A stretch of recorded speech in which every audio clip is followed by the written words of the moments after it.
கொஞ்சம் காஃபி, நிறைய கதைகள். நான் உங்கள் ரேகா. பனிமூட்டம் பாகம் 4ற்கு உங்களை அன்புடன் அழைக்கின்றேன். அனைவரும் பயந்து விட்டனர், சந்துருவை தவிர. அவனுக்கு தெரியும் அவள் தப்பான எந்த முடிவையும் எடுக்க மாட்டாள் என்று. சிறிது நேரத்தில் முகூர்த்த புடவையை களைந்துவிட்டு வேறொரு மாற்றுப் புடவையுடன் வந்தாள். அனைவருக்கும் அவளது செயலின் நோக்கம் புரிந்துவிட்டது. வேத மந்திரங்கள் முழங்க, கெட்டி மேளம் வாசிக்க, சீதாவின் கழுத்தில் திருமாங்கல்யம் கட்டினான் சந்துரு. காமாட்சியும் ரவியும் மனமகிழ்ந்து கல்யாணத்தை பார்த்தனர். அம்மா, எங்களை ஆசீர்வாதம் பண்ணுங்க என்று காமாட்சியிடம் கூறினான் சந்துரு. நீங்க 2 பேரும் 100 வருஷம் சேர்ந்து சந்தோஷமா இருக்கணும் என்று கண்ணீர் மல்க மனமாற வாழ்த்தினாள். வாழ்த்துக்கள்டா என்று ரவி தன் பங்கிற்கு வாழ்த்தினான். இதர சம்பிரதாயங்கள் அனைத்தும் முடிந்ததும் சீதாவின் வீட்டிற்கு இருவரையும் அழைத்துச் சென்றனர். விஷயம் தீயாய் அப்பகுதியில் பரவி இருந்தது. தெரிந்த அனைவரும் வந்துவிட்டனர். யாரும் இல்லாமல் தனியாக வாழ்ந்தவனுக்கு இத்தனை சொந்தங்களை பார்த்ததும் மகிழ்ந்து போனான். சந்துரு அனைவரிடமும் கலகலப்பாக பேசினான். பரவாயில்ல மாப்பிள்ள, நல்லா கலகலப்பா இருக்காரு, பார்க்கறதுக்கும் பாந்தமா இருக்காரு என்று அவர்களுக்குள்ளேயே கிசுகிசுத்துக் கொண்டனர். ஒரு பெண்மணி சீதாவின் தாயிடம் சென்று, சீதா வாழ்க்கை எப்படி ஆகுமோன்னு பயந்த, நல்ல வேலை, கடவுள் நல்ல மாப்பிளையத்தான் கொடுத்திருக்கார், கவலைப்படாதக்கா என்றாள். சீதாவின் தாய்க்கு ஆறுதலாக இருந்தது. அனைவரும் சென்ற பின் சந்துரு சீதாவின் தந்தையிடம், மாமா, நீங்களும் அத்தையும் ஏன் கூட வர முடியுமா? எனக்கு மாத்திக்க துணி எதுவுமே இல்ல என்றான். ஐயையோ, மன்னிச்சிடுங்க மாப்பிள்ள, இப்பவே வாங்கிட்டு வந்துடலாம் என்றார். அதெல்லாம் வேண்டாம் மாமா, இங்க இருந்து 1/2 மணி நேரம்தான் என் வீடு, போயிட்டு வந்துடலாமே என்றான்.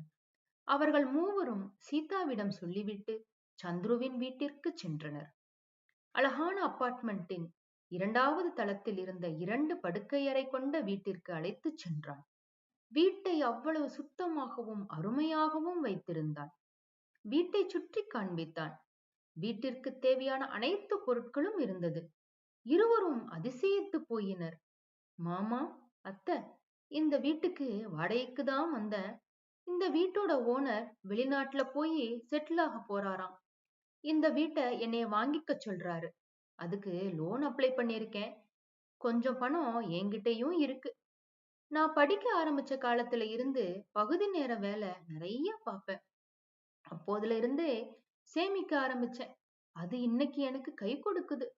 எல்லா நிலையிலையும் நான் உதவித்தொகையோட படிச்சதால என் செலவு ரொம்ப கம்மியாயிடுச்சு. திடீரென்று உள்ளே சென்ற சந்துரு தன்னுடைய வங்கி பாஸ்புக்கை எடுத்துக்கொண்டு வந்து காண்பித்தான். அதோடு சேர்ந்து தான் வாங்கிய மருத்துவ படிப்பு சான்றிதழையும் காண்பித்தான். என்ன மாப்பிள்ளை இதெல்லாம் என்றார் சீதாவின் தந்தை. இல்ல மாமா, நீங்க எல்லாத்தையும் தெரிஞ்சுக்கணும். இந்த வீட்டுல வாங்கியிருக்கிற பொருட்கள் எல்லாம் எனக்கு அன்பளிப்பா கிடைச்சது. சீதாவின் பெற்றோர்கள் ஒருவரை ஒருவர் பார்த்து கொண்டனர். நான் மருத்துவ படிப்புல முதல் மாணவனா தேர்ச்சி பெற்றதுனால ஆசிரமத்தின் தலைவர், என்னோட ப்ரொஃபசர்கள், அப்புறம் ரவியோட அம்மா அப்பா, இப்படி எல்லாரும் சேர்ந்து வாங்கி கொடுத்தாங்க என்றான். சீதாவின் பெற்றோருக்கு பரம திருப்தி. சந்துரு தன் துணிகளை எடுக்கச் சென்ற போது சீதாவின் தாய், ஏங்க, மாப்பிள்ள எப்படி இருப்பாரோன்னு பயந்த, ஆனா கடவுள் புண்ணியத்துல நம்ம பொண்ணுக்கு நல்ல வாழ்க்கைதான் அமைய போகுது என்றாள். அதற்குள் சந்துரு வந்து விட்டான். மூவரும் கிளம்பி வீட்டை அடைந்தனர். இரவு உணவை முடித்ததும் சீதாவும் சந்துருவும் தனியாக சந்திக்கும் நேரம் கிடைத்தது. மௌனம் குடியிருந்த இடத்தில், உங்களை எங்கேயோ பார்த்த மாதிரி இருக்கு என்றாள் சீதா. துணுக்குற்ற சந்துரு அவர்கள் முதலில் சந்தித்த நிகழ்வை எடுத்துரைத்தான். ஆமா என்ற சீதா மீண்டும் மௌனமானாள். அவள் மனதில் ஒரு சந்தேகம். இவன் எதற்காக அன்று தற்கொலை செய்து கொள்ள வந்தான்? அன்றைக்கு அவனை இழுத்து போட்டதுக்கு பழி வாங்கத்தான் நம்மளை கல்யாணம் செஞ்சுக்கிட்டானோ என்று 1000 கேள்விகள் அவளுக்குள். அவன் தன்னை பற்றிய அனைத்து விவரங்களையும் கூறினான். ஆனால் அன்று அவள் தன்னை தவறாக நினைத்ததை மட்டும் கூறவில்லை. அவள் மனம் புண்பட்டு விடுமோ என்று நினைத்தான்.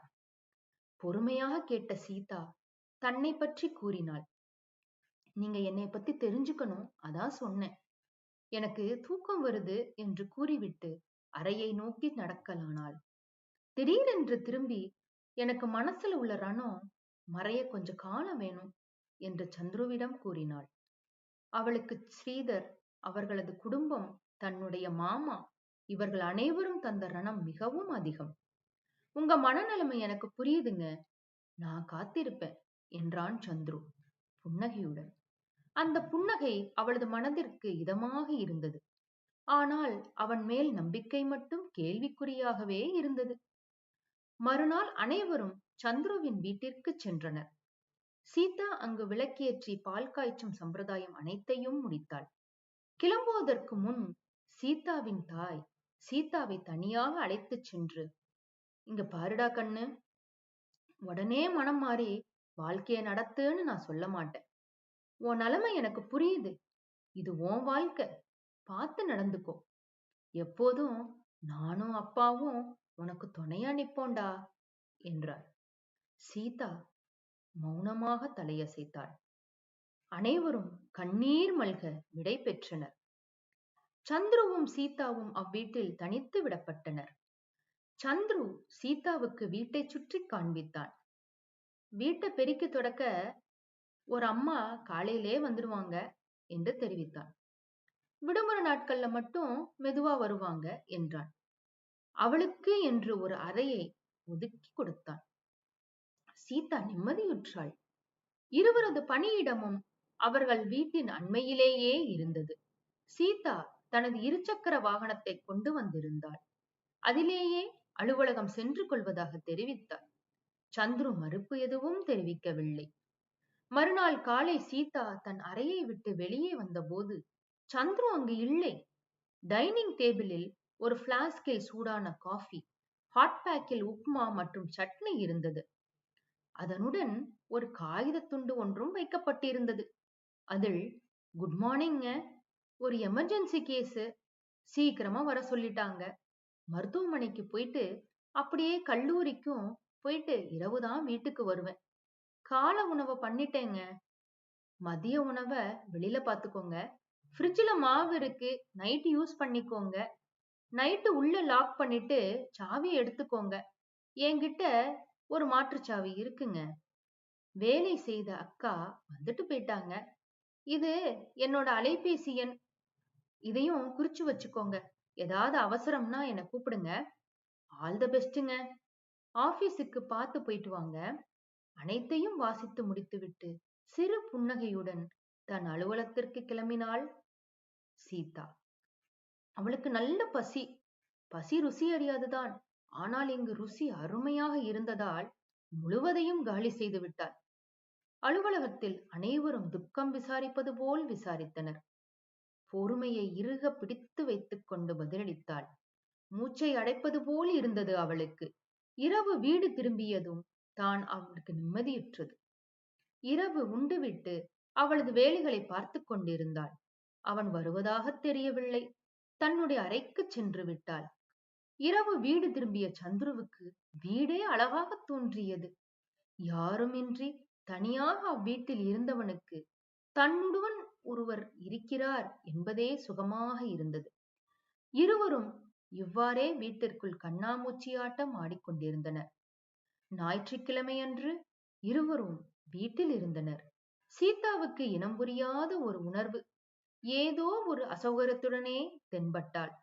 சந்துரு அதை கண்டுகொண்டான். ஏங்க என்று சீதாவை அழைத்தான். என்ன என்று வினவினாள். ஏன் ரெஸ்ட்லெஸ்ஸா இருக்கீங்க?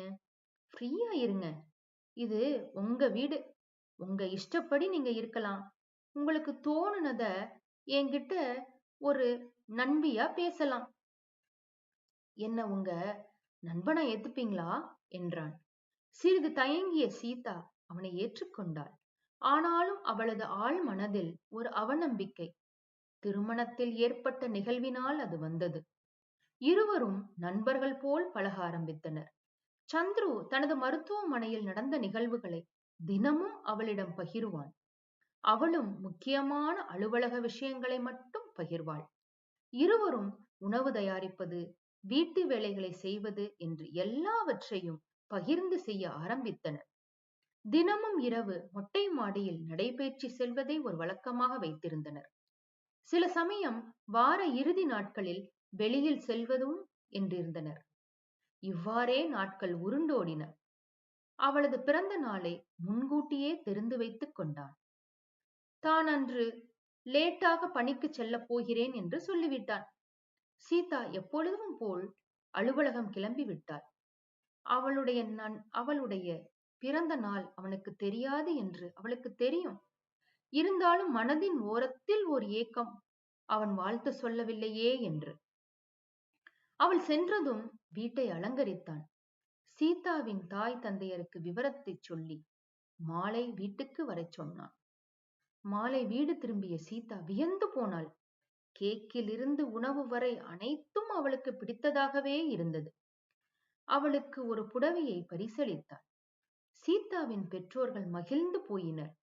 எனினும் அவர்களுக்குள் இன்னும் முழுமையான புரிதல் இல்லாதது அவர்களுக்கு வருத்தமாகத்தான் இருந்தது. ரொம்ப தேங்க்ஸ் என்றாள் சீதா இரவு நடைபயணத்தின் போது. புருவம் சுருக்கி எதற்கு என்றான். என் பிறந்த நாளை சர்ப்ரைஸ் பண்ணியதுக்காக. புன்னகைத்துவிட்டு வேறெதுவும் அவன் சொல்லவில்லை. சீதா மௌனமாக நடக்க ஆரம்பித்தாள். நான் உங்ககிட்ட ரொம்ப நாளா ஒன்னு கேட்கணும்னு இருக்கேன், கேட்கலாமா என்றான் சந்துரு.